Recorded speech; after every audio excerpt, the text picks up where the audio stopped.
It's that time of year again where the weather is getting nice and it's time to get out of the house for some family fun. Lilliput is the perfect place and is open for the season. Be the first to take on their newest escape room, The Bunker. It's intense, exciting, and totally unforgettable. Prefer spooky? Try the Haunted Mansion. When you're done escaping, hit the mini golf course, go-karts, and jump pads. Lilliput is perfect for parties and group events too. Visit lilliput.net for hours and start your spring adventures at Lilliput. The views expressed and the opinions given by the individual host, guest, random reptoid, or chupacabra may not necessarily reflect those of AM 950 Radio, its affiliates, or its sponsors.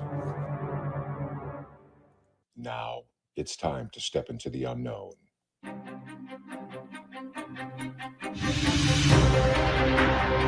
There are things people experience but never talk about. A shadow moving in the corner, flickering of the lights, a disembodied voice. We invite you to talk with us. Share your story, share your experience, because this isn't just your story. This is our story.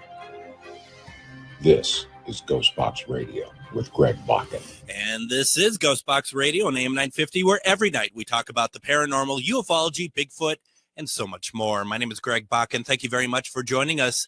You know, this is really exciting. My guest tonight, Sam Baltrusis, I asked him to join me last year to talk about this subject, and timing just didn't work out. I mean, we're all very busy people. There's a lot going on, but you know, we're getting into the 4th of July week here, and the plan is to also do an encore presentation of this program actually on the 4th of July, and that is very important to me because this is such wonderful history, and adding a paranormal element to it is fantastic. So we're going to be doing a couple things tonight. Now, if you don't know Sam, Sam is a very prolific author, and he's working on numerous projects as we speak. If you just go over to Amazon and you just put in Sam's name, you're going to get a litany of books that he has written. You go over to his website and just see everything that's going on, because it goes beyond books. It goes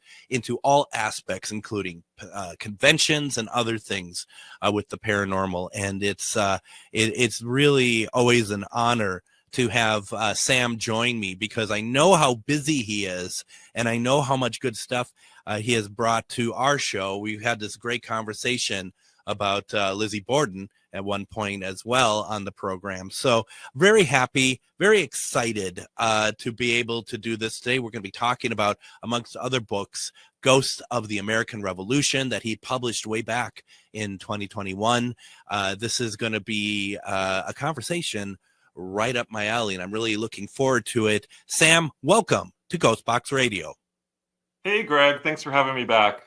Oh my gosh, thank you. And you know, it's so, I mean, I just remember last year we tried to get our schedules to align, and it's just so hard because you're always doing stuff. We got stuff going on over here, and at the time of recording this, over in the Twin Cities, AM 950 has a very large presence at Twin Cities Pride. So we've been taking a lot of time to make sure that we're having a fantastic event out there as well.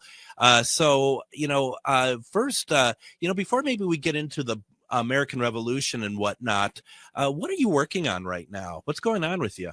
So I'm currently going to castles, and I'm using air quotes for the castles. So I'm writing a book called Haunted Castles of New England, and that is the one that I'm currently writing at the moment. I just launched an anthology called Haunted Travels Anthology, and this is going to be multiple anthologies, hopefully in the future. And that's so I wrote the intro, and the foreword was written by Ryan Buell from Paranormal State. And we had contributors from all over the country focusing on haunted locations, and it's been a hit. So I'm really excited about having launched that project and it doing well. The Castles project has been a labor of love, but trying to track down some of these haunted castles has been it's been a journey to say the least, but it's been a fun journey. I just came back from a castle. It's called Sleeping Giant Tower in Connecticut, and I wasn't didn't really prepare myself for the 3.5 mile hike up a mountain, basically. And so that was a challenge, but I did it, and I'm really proud of myself. I can imagine me telling my group I'd be with, just leave me behind. That's it. Just bring a casket with and just dump me in it. So. Well, there was a bench. So I also am a medium, so I try my best not to do the research before going, because I want the ghosts to guide me. And so I go with my assistant and photographer. His name's Chris, and he's younger, so of course he's like, it's just around the corner. It's just around the corner, and I'm like, I see a bench, and I'm like, can I just sit on the bench and like you go up to the tell me all about it. Yeah. But I'm glad that I didn't, because I had it was a pretty spiritual experience, because we were going up the hill to Native American lands. I said, birds, give me a sign if I should continue, and a blue jay kind of perched right next to me, and I'm like, okay, that's my sign. I need to keep going forward, and I'm glad that I did.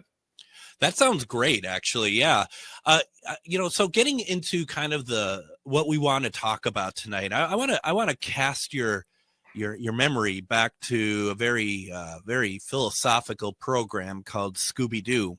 And I remember I remember back in first grade in 1980, 81 for me, that watching Scooby-Doo, and there is this episode, it might have been one of them where there were celebrities as well or something, and they were in, like, I think the New England area, and they ran into different figures of the American Revolution. I can't remember if they're necessarily accurate or they were generic sort of figures from American Revolution, but the idea of these as specters, the term specter I love, and ghosts and everything else, immediately there was something about New England and the American Revolution and the idea of a haunting of some kind. Even before I got ever into paranormal, that was something that just really fired my imagination, and ever since it's stuck with me. And you and I, Sam, were talking prior to the show, and you said you've always loved the American Revolution, and I think for me that's really when that started for me, because I didn't really think about the ghost part of it, but I mean, David McCulloch and people like that who write about those subjects, it's such a wonderful piece of history to know and really learn about, I think. Yeah, I mean, kind of similar. I was also raised on Scooby-Doo, and a lot of looking back at it, it really kind of did form my my take on the paranormal. In fact, like, people have said, because when I first started investigating locations, people were like, "You're like Scooby-Doo." I mean, because I would go in, I'm like, "Ah!" and I always had a really strong reaction, but I always got the job done, and I always found out what really was going on with the haunting. But yeah, and for me, the American Revolution, it's in my backyard, because I live in Boston, or actually live in Somerville, which also has American Revolutionary War history. I have worked at one of the most haunted inns in New England called Concord's Colonial Inn. I worked the overnight shift, which is right by the first battle, the Battle of Lexington and Concord. And it's actually kind of it's interesting that you're going it didn't work last year, but it's working this year for the interview, because this is the anniversary. It's the 258th anniversary of the American Revolution, of the Battle of Concord and Lexington. So so I think it's perfect. It's a perfect timing. It really is. And I do also have to say, and of course, if I were smart enough, I would have, thought about this and got my facts right. But the idea, too, is like thinking about the 4th of July. Two of our presidents who were instrumental in the 4th of July had died on the 4th of July.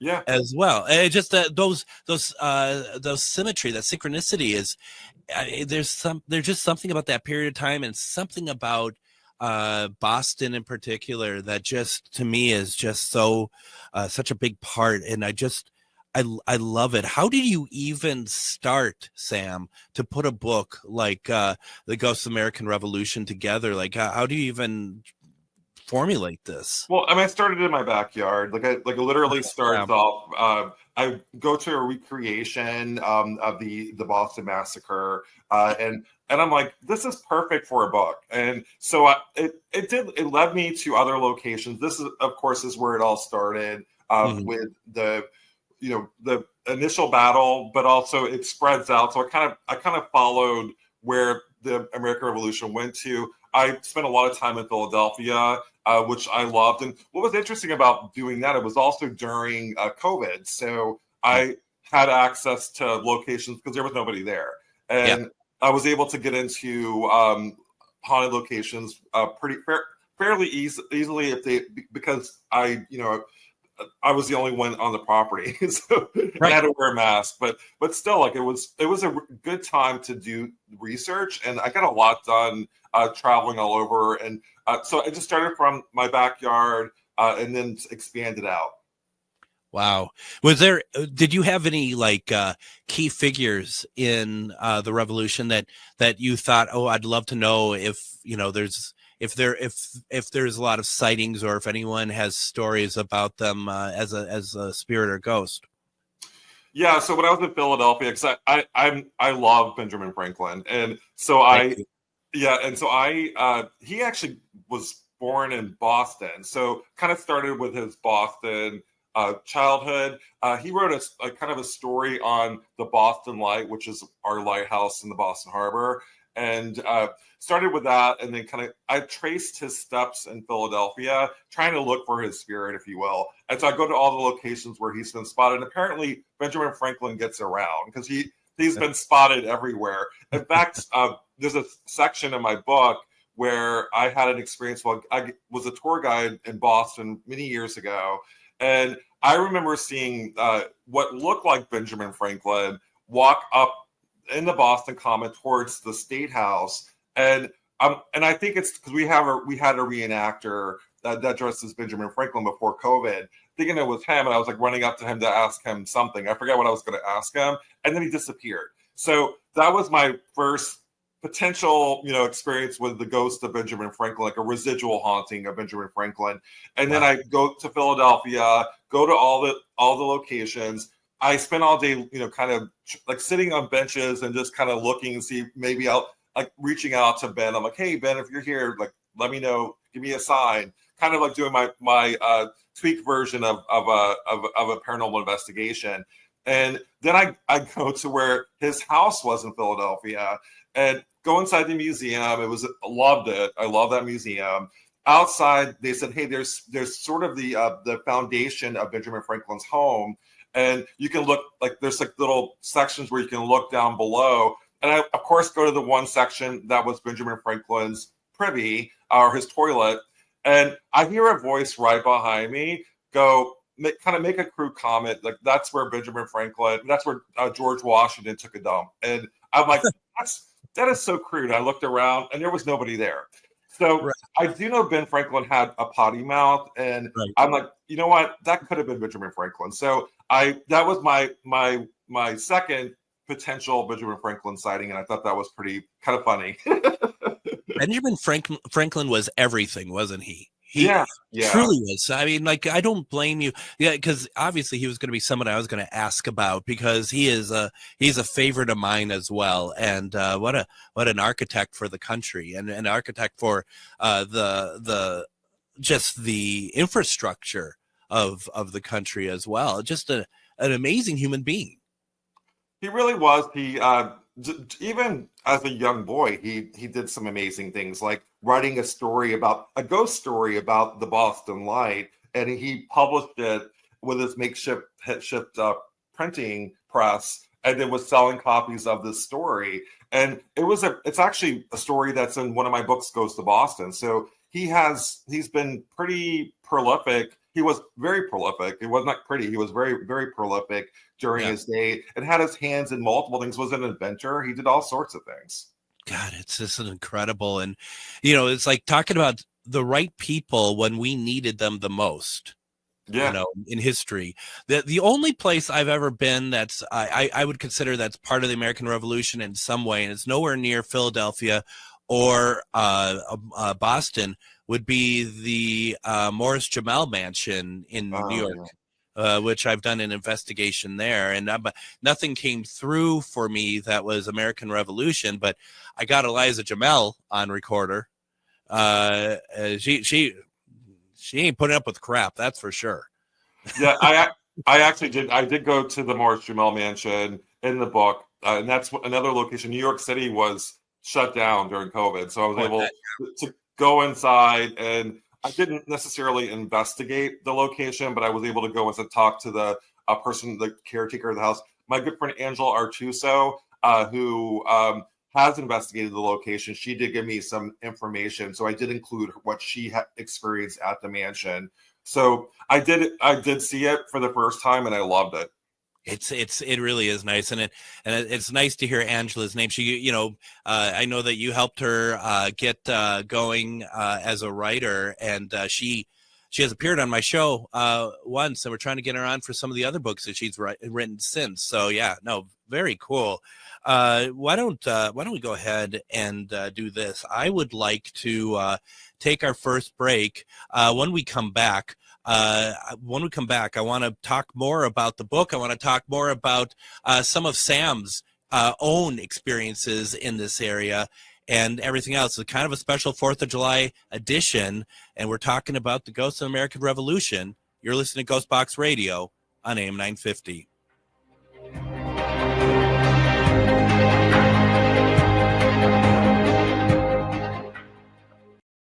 Greg Bakun here. I love historic tours of Minneapolis and seeing everything it has to offer. But if you know me, I like to include a little spooky in my tours, which is why I found the perfect combination. Minneapolis Trolley Tours does this amazing candlelight ghost tour that you have to check out.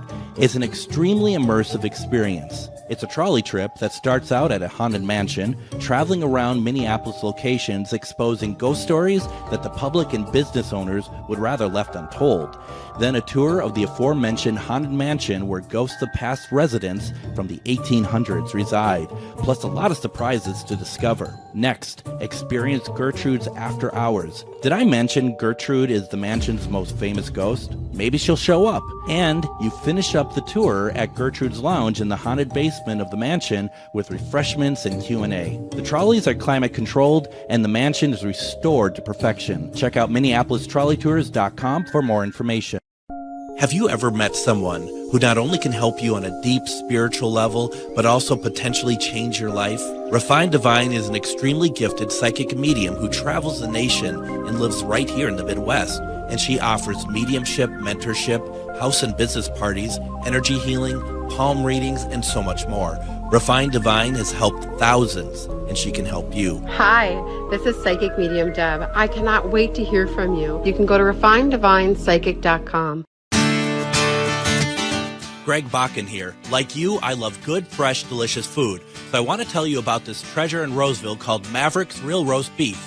Maverick's has the best roast beef sandwiches I've ever had. Made fresh every order. Add fries or onion rings dropped in the fryer when ordered, and you have a winning combination. Maverick's Real Roast Beef has a lot more than roast beef, so check out their website, mavericksbeef.com, or check out their restaurant on Lexington in Roseville. It's that time of year again where the weather is getting nice and it's time to get out of the house for some family fun. Lilliput is the perfect place and is open for the season. Be the first to take on their newest escape room, The Bunker. It's intense, exciting, and totally unforgettable. Prefer spooky? Try the Haunted Mansion. When you're done escaping, hit the mini golf course, go-karts, and jump pads. Lilliput is perfect for parties and group events too. Visit lilliput.net for hours and start your spring adventures at Lilliput.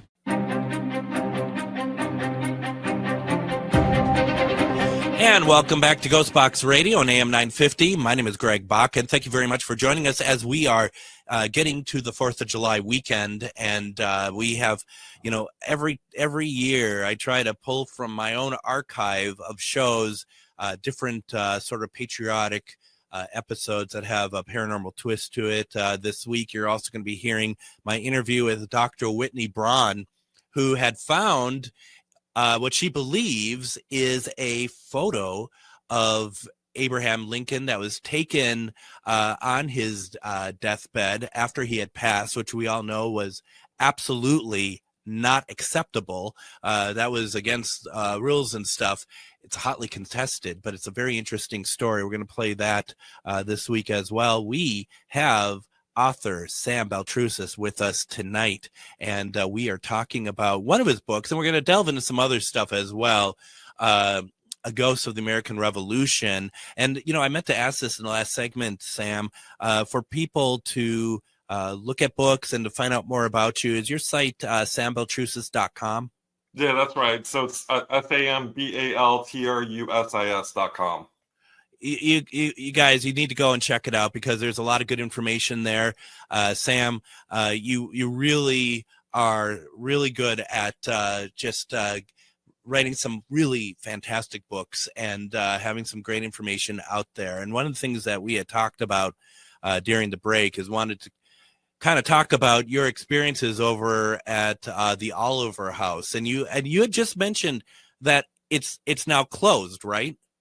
Yeah, so in January early of this year, unfortunately, they someone actually rented out the property for office space. So it's been closed to paranormal investigations, and it was really heartbreaking for the local paranormal community, and also for me because that was a big player in my book, Ghosts of the American Revolution. And the spirits in the house, I felt very close to them, and it's almost like saying goodbye to a good friend. How can they do that? It just seems so odd to me that something of that age that they could rent it out for commercial usage.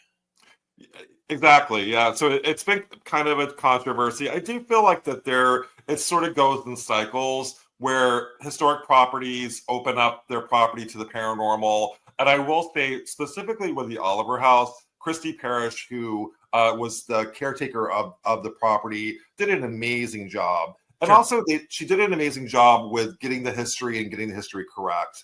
So I think that a lot of times the town of Middleborough actually owned the property, and it's sort of like weighing out, like, do they want it to be known as like the most haunted location in New England?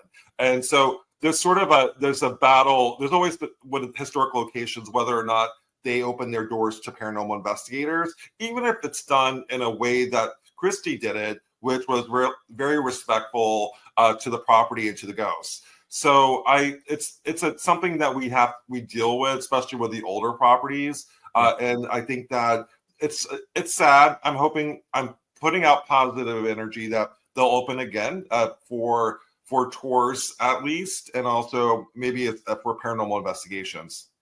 And I think it's probably different out there where you can't throw a rock without hitting something of historical interest in your area, where here it's we have plenty, but it's not the same level.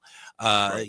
When I was out in the East Coast and I was out in Connecticut, didn't date as far back as American Revolution, but you're getting pretty darn close, and it's just that's where the country started. As on that side of the country, it's inevitably going to be a lot more not haunted. Well, yeah, that too, but older. So here's my question, just to back up for those who don't know, what is the Oliver House? What is the significance? So the Oliver House was the home of Peter and Sally Hutchinson, who was the daughter of the governor of Massachusetts. Mm-hmm. So during the American Revolution, it was and they were loyalists. So loyalists supported the British, supported the other side. So they were taken over by the Sons of Liberty, and that had psychically imprinted itself on the property. It was pretty much like a bloody struggle, which was pretty much the case in every New England home that was taken over by the Sons of Liberty. They did a lot of really questionable things. It's like mob violence sure. back in the 1700s. So they took over the property and pretty much ransacked it. And so that history is psychically imprinted itself on the property. It has many owners since then. That was one of the pivotal times in its history. But that's where it got its name as the Oliver House. Wow, gosh, it's and the fact that it's lasted all this time. It had this history, and now it's it's still being used. I mean, I have to say there is something kind of cool about that in a sense, though, because at least this stuff is still being used. It's still being functioned. And the sad thing is, and we have a hotel that in the Minnesota area that dates back to the end of the 1800s, and that we had investigated a lot. And now they've opened up a restaurant in the hotel, and it's kind of taken over the whole thing, so we can't investigate there anymore.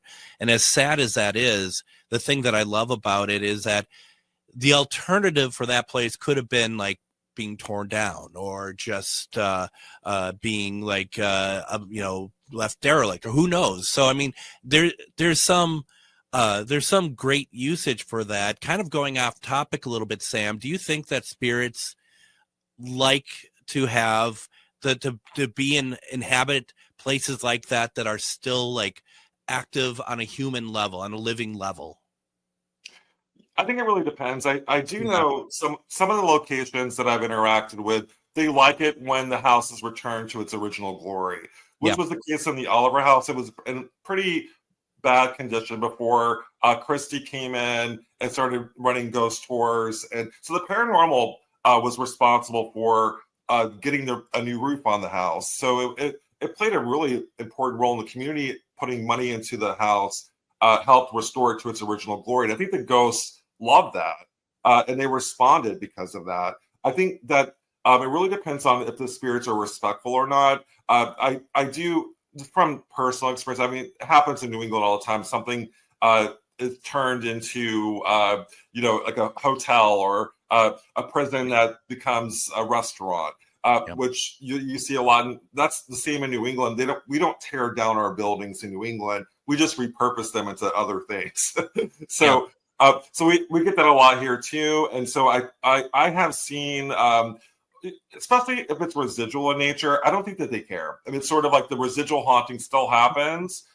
Something has to trigger the residual haunting. So, they may see something like at the corner of their eyes when they're eating at a restaurant that was formerly, important historic house. But I also think that the spirits, for the most part, especially if it's residual, they don't care. Now, if it's intelligent, that's a different story. So they are going to do things to either push the people out, or or they're going to hide in a part of the house that there's no people located. So what happened at the Oliver house for you? I mean, years and years of investigating. There's so much. For me, the property is what really fascinated me, because there's not only is it has the Revolutionary War history, but also there's other stories involving puckwudgies, and puckwudgies are little elemental energies that are little gremlins, and they're neither good nor bad, but they do lure people to their deaths. So not something you want to mess with. So I was really fascinated with the property. There's been legends of Native American burials. It's on the edge of the Bridgewater Triangle. So that was significant to me as well. But also inside the house, lovely energy.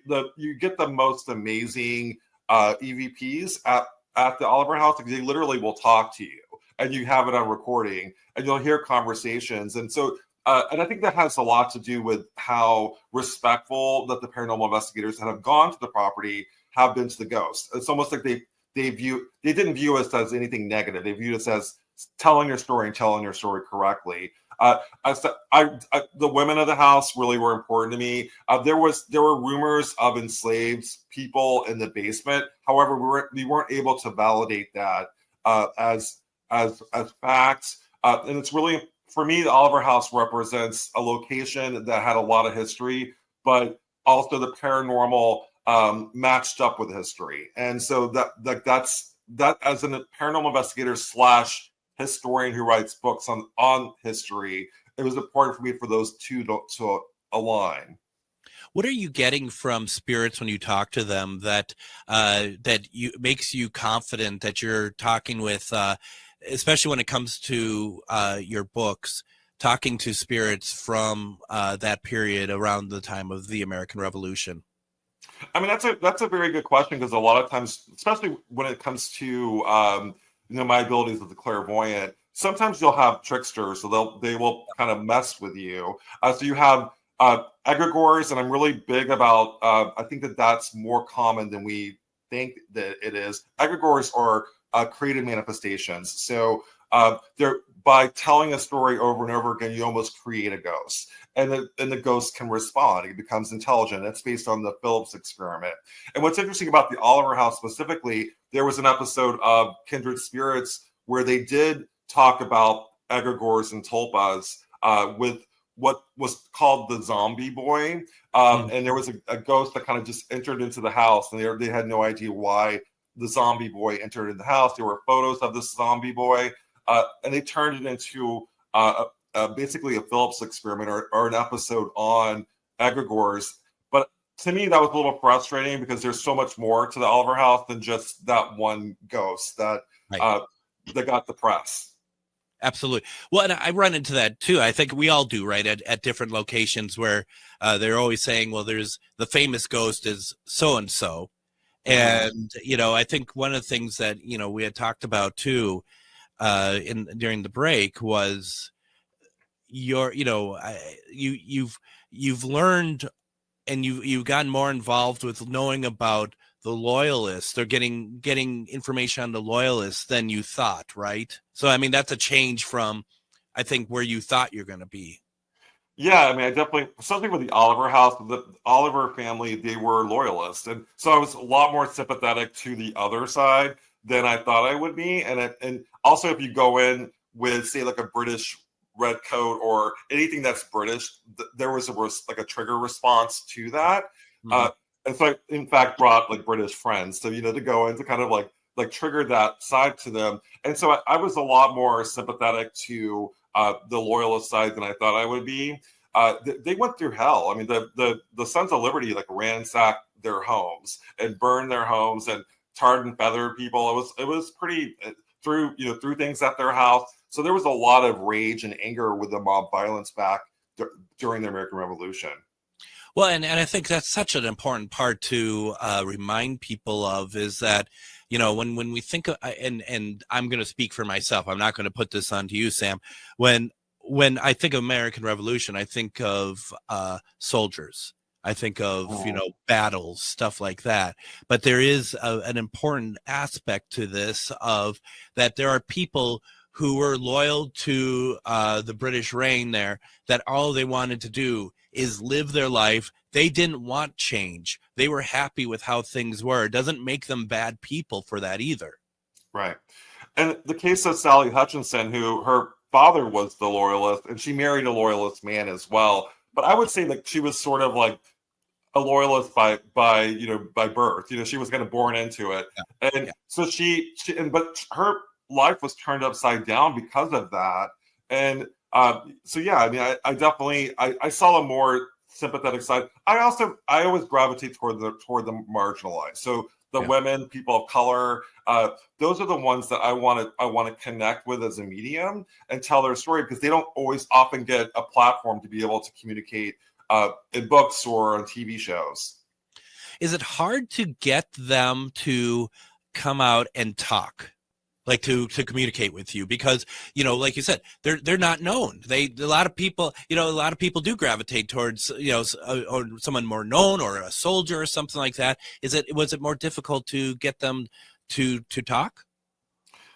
Yeah, but I have a knack for that. So I tend to make them feel comfortable, and I think that's what it is as a paranormal investigator. Is they can trust me to tell their story, and so I literally ask them So you always have the aggressive male energy come into the room and kind of dominate the conversation, telling the women usually to don't say anything. Yeah. And so you see that often, whether it's through a spirit box or even through mediumship, where the men try to dominate the women and children. And I basically say, sir, you need to step back and let me talk to that lady that's over there. And that works for me. And so the women are able to open up.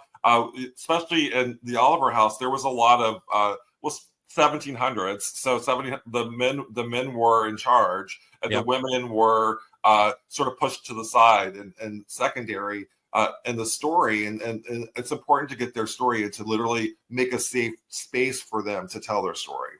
That's great, and it's very important. And at the Morris Jamel mansion, the Eliza Jamel EVP I got was simply because I was in the kitchen down in the basement and asking any of the help down there if they would like to talk. And you get this older woman and she just says, "Stop it." And so, trying to do kind of the same thing of like, I'm not looking for it because General Washington stayed there for 3 months, if I'm not mistaken. I'm not looking for him. I'm trying to see who else is there as well. Sam, why don't we go ahead and do this? I want to take another break here. When we come back, we're going to continue this conversation about the ghosts of the American Revolution. We're going to talk more about other things that Sam has going on. I'm enjoying this conversation. I hope you are too. You're listening to GhostBox Radio on AM 950.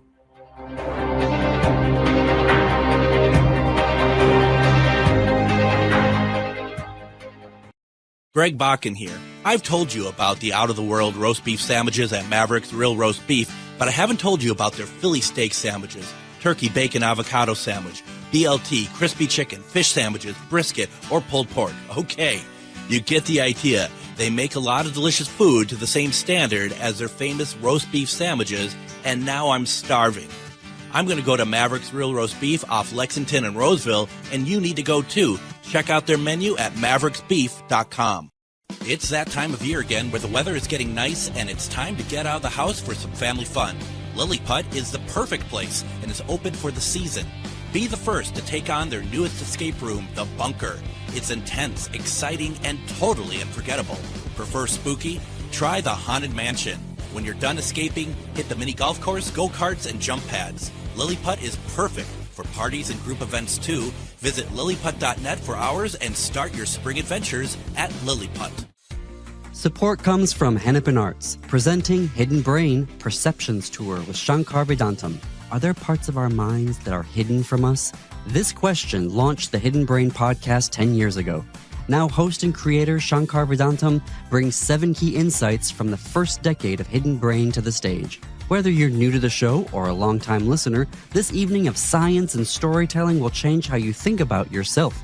Tickets available at hennepinarts.org.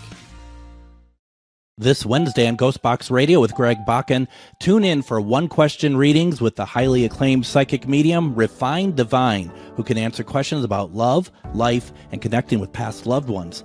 Get a potentially life-changing reading by calling. I can answer the question I've had all my life. Delve into the exceptional talents of Refined Divine at refinedivine.com and experience her live Wednesday at 10 p.m. for psychic medium Refined Divine on GhostBox Radio.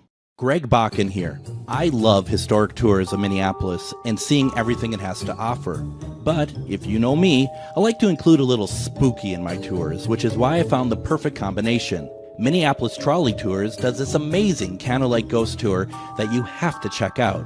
It's an extremely immersive experience. It's a trolley trip that starts out at a haunted mansion, traveling around Minneapolis locations exposing ghost stories that the public and business owners would rather left untold. Then a tour of the aforementioned haunted mansion where ghosts of past residents from the 1800s reside, plus a lot of surprises to discover. Next, experience Gertrude's After Hours. Did I mention Gertrude is the mansion's most famous ghost? Maybe she'll show up. And you finish up the tour at Gertrude's Lounge in the haunted basement of the mansion with refreshments and Q&A. The trolleys are climate controlled and the mansion is restored to perfection. Check out MinneapolisTrolleyTours.com for more information. And we are talking about the American Revolution tonight on GhostBox Radio. We're talking about not only the American Revolution, but the ghosts of the American Revolution. And I am so happy to have author Sam Baltrusis with us tonight. And Sam, I know we can get the books through Amazon. Do you do them through your site at all, or is it do you recommend people like going to Amazon or their local bookstore, that sort of thing?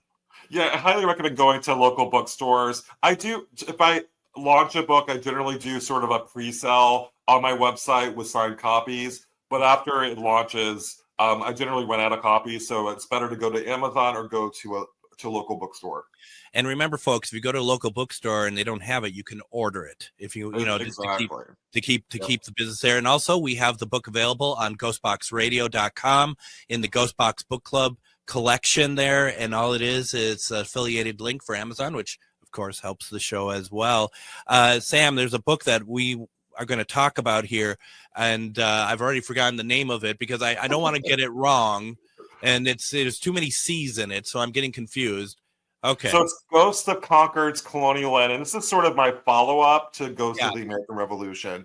And so while writing Ghosts of the American Revolution, I spent a lot of time at Concord's Colonial End, which was a makeshift hospital during the Battle of Lexington and Concord, the first skirmish that started off the American Revolution. It's called The Shot Heard Round the World. And so I spent 6 months working the overnight shifts at Concord's Colonial End, and I loved it. Loved working there, loved immersing myself at the location. My first experience was those two rooms at the end. And so the story is that it was a makeshift hospital that served as a triage, with Dr. Timothy Mino was the doctor. And so he actually helped both British and Patriots who were hurt during the battle, and amputated legs and did all sorts of things after the battle. So it was a battle hospital, and so they would bring the soldiers in, and he would do the work on it.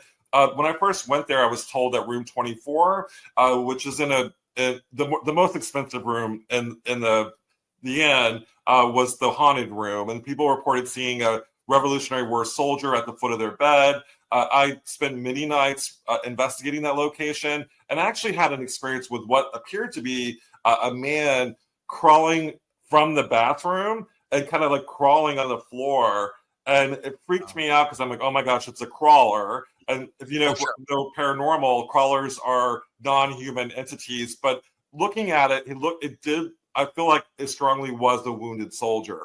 So he was on the ground because he was wounded, and he was kind of coming to me for help. But the thing is, after spending 6 months and digging into the research, that room 24, was not even built in the 1700s. So I'm like, wait a minute. So there was a lot of myths and misconceptions that I had to untangle. And I feel very proud of the book that I wrote, Ghost of Concord's Colonial End. And I had so many experiences, including there was a movie that was being filmed while I was working there. And I did a seance, which is like my version of a seance for the cast. The movie was called The Parenting. So I had Parker Posey and Brandon Flynn and Nick Dodoni, and Lisa Kudrow was also in the cast at the hotel. And I did a seance for them. It almost worked as an impromptu sort of a consultant while they were filming the movie. That's really cool. Yeah. And is the hotel still open? Yeah, no, it's been around for hundreds of years, but yeah, it's still open. And it's Concord's Colonial End, and so yeah, you can still go there. They kind of go in and out whether or not they embrace their ghosts. Like when I first started working there, it was a big part of the scene. In fact, because this was during COVID, so they were encouraging that because there was nobody there, and so you had room 24 at a discounted rate, all to yourself. And I also filmed a couple episodes of Fright Club. I was on my computer filming it, and it was just a wonderful location because there was nobody there during that time. After COVID, things started picking up again, and they started pulling away from the paranormal, kind of like the Oliver House. And you would walk in, and they would give you a one sheet of all the ghost lore and stories associated with it. And it really depends on the management and even just sort of the general buzz. Like if people are coming there for paranormal investigation or paranormal experiences, they're going to kind of market the end toward that. But then you also get people that don't want that. They don't want to be scared at a hotel.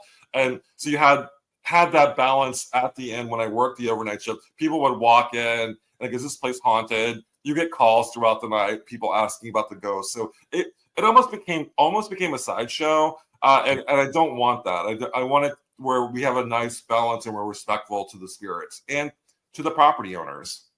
It's a valid concern, isn't it? You'd think that people going out there would be like, oh, we know the area is very historic. There's a good chance of like ghosts or something, but people don't think that way, right? And maybe some of the stuff they watch might make them think that if there are ghosts, that they're probably going to be, possibly not all that good, and it's all that misinformation as well. Yeah, I mean, even like while I was working there, I had multiple things that happened. For example, someone did a pentagram, almost like etched it into the carpet in room 24. And I get that they were doing it probably for protection, but still, that's damage to the room. You can't do things like that to a historic property. So you have these groups that come in that aren't respectful, doing things like etching things into the wall, or use it was literally etched into the carpet, and they had to replace the carpet in room 24. You had people who were taken over in that room, and they were like, I was possessed in room 24, almost to the point where you have to have people sign a waiver, like if you get possessed in this room, we're not liable, like were they serious that they got possessed, or were they just saying? And then they wanted their money back, and I'm like, okay. So it did get over the top, and I saw this firsthand. And trying to keep, you had the one or two bad apples that did things like that, and then of course you had the hundreds of people who did visit and loved it and respected it and had a wonderful experience. So it really depends on. I guess it just depends on the people that go and what they're looking for and their intentions. Yeah, no, that makes sense. And I didn't know that could work. I mean, I might go to like a Michelin star restaurant and be like, I was possessed when I ordered this. I didn't want to pay for this. I want my money back. Yeah. And that was, to me, like, that was the limit where I'm like, when someone was like trying to get their money back for getting possessed and also in my book, it's like that room wasn't even built in the 1700s, and it wasn't used as a makeshift hospital. So why would you get possessed in that room? So that was interesting to me. Yeah, no, and I have a friend that she owns a place in Minnesota called the Calumet Inn. It's another hotel, and she's shared some stuff about same thing. People staying in rooms that are just like, what they do to it is just like, what are you thinking, people? Yeah. But yeah, no. Now, also, which you point out, and it's like, yeah, you're right. And this I also learned from a cartoon, is Sleepy Hollow. Yeah. And you're right. It's another one of my favorite stories. There's something so mysterious and so wonderful about every aspect of it, including the name itself. And you've written a book about that as well. Yeah, I did. So the follow-up, there was like a string of, I would call my American Revolution trilogy. And this is Ghost of Sleepy Hollow, Haunts of the Headless Horseman. So it's sort of the after effects of the American Revolution and sort of what happened. And, as many people know, the story Legend of Sleepy Hollow, written by Washington Irving, inspired, to me, my favorite monster of all time, the Headless Horseman. Yes. And it was a fictional story, but it was actually, it's said to have been based on a true battle that happened during the American Revolution, the Battle of White Plains, where a man was shot by a cannon and lost his head. So there was potential, and there was a line in Washington Irving's story that alludes to the Battle of White Plains and the genesis of the Headless Horseman, like where he came from. But the story in my book is really sort of the after effects of the American Revolution that had on this area of New York. And so with the Headless Horseman being, it's not a true story, but I mean that story has been around for so long. When did Washington Irving write that? In the early 1800s, and then so off the top of my head, I forget exactly. I think it was 1819, I think, but it was early 1800s. But what's interesting, when he wrote the story, he wasn't in New York. So he grew up in Manhattan, spent a short time in what was then called Tarrytown. And that's where he was inspired by the location, moved back to Tarrytown, built a home called Sunnyside. Well, it was already a home that he repurposed for his later in life home, and called Sunnyside. And that's also in my book, Ghost of Sleepy Hollow. And what's interesting about Washington Irving is he was a master brander. So he was really big about creating stories that may or may not be true, like kind of taking a little bit of fact and turning it into this big mythology. And he created Santa Claus, really. If you look at his stories, he was one of the first people to write about his experiences over in Europe that became the basis for the mall Santas that we know today. It's really interesting. And you mentioned that your book on Sleepy Hollow is about after the American Revolution. What was life like after the American Revolution? Well, it was devastating. There was a lot of, there were troops coming in, a lot of people died, kind of like the after effects of what happened during the Civil War. Sure. Although I think that was even bigger, more of an impact. But yeah, I think that the after effects of the American Revolution were very much affecting communities like Sleepy Hollow, or then was called Tarrytown. So, and the ghosts are reflected by that. There was John Andre, who was a British spy that was hanged in the area during that time. There was a woman that was created. Her name was Hulda the Witch, and her whole story was that the British came in. There was a skirmish on her property. She became Xena the Warrior Princess and retaliated against the British and was killed during a battle that didn't exist, by the way. And it's funny because there's a whole there's a cemetery that is very historic, but there's a gravestone that's been dedicated to Hulda the Witch, who never existed. She was a created character in Sleepy Hollow's history. That's pretty funny, actually. Yeah, no, that's and the reason why I bring it up is because, once again, I feel like that, and maybe I'm just speaking for myself, I think a lot of people think like American Revolution is over and now we're living the American dream. It's just like you said, Civil War, World War II, World War I. There's still an aftermath. There's still a lot of cleanup. And I think it's important that we all remember that sort of thing too now. Yeah, and it definitely left a scar on the area of New York. New York was a big part of my book, Ghosts of the American Revolution. So there was a lot of battles, mainly troops staying there and also going to other battlefields. But they left a wreck everywhere they went. There was soldiers like George Washington and his troops hanging out at the Morris Jumel and at locations in Cambridge, which was where I first started writing about the American Revolution. So you have kind of follow the troops, and there's destruction everywhere you go. This is going to be a very stupid question, but I feel like I'm just curious, and I know the answer. I'm pretty sure I know the answer. We have about 2 minutes left here, and with the Civil War, there's still that schism between the North and the South. You go to certain areas, and people are still, they're still talking about how the South should have won, et cetera, et cetera. Have you ever heard anyone who still is like, it should still be that their family were loyalists and they're still loyalists, even though that train has left the station a long time ago? I will say, so I did a lot of, I went to a lot of reenactments. So you have people that are so diehard into reacting, whether they're British loyalist or colonist. I was blown away by the hatred. Like, it was so much intensity from the actors portraying it. It almost tapped into something else. Even though, yes, I don't think that there's like loyalists they're like, I wish we were British again. You don't see British rise again. Yeah. None of that. but in fact, like, there's always kind of like the nudge, when you have a British friend going to these locations, because it does work as a trigger for the ghost, especially. But I was surprised by how much passion that some of these people had in the reenactment against the British. Like, they were like so like saying some horrible things about them.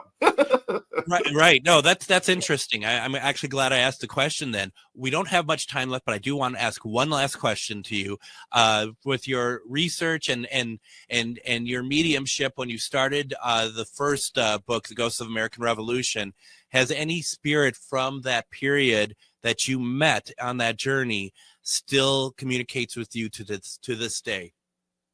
Well, I keep going back to locations like Concord's Colonial Inn.